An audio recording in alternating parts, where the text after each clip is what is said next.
guys, luto na. Ito yung ampalaya. Lumpiang ampalaya.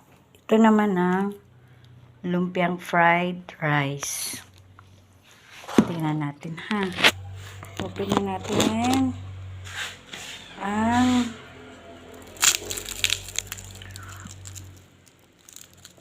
ang ampalayang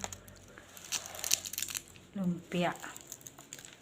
Sausaw natin.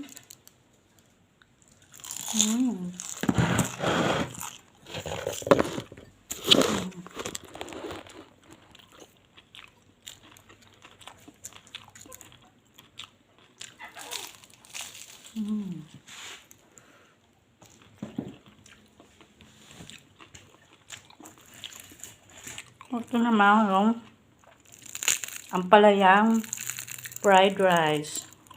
Kanin, no? Ham with egg.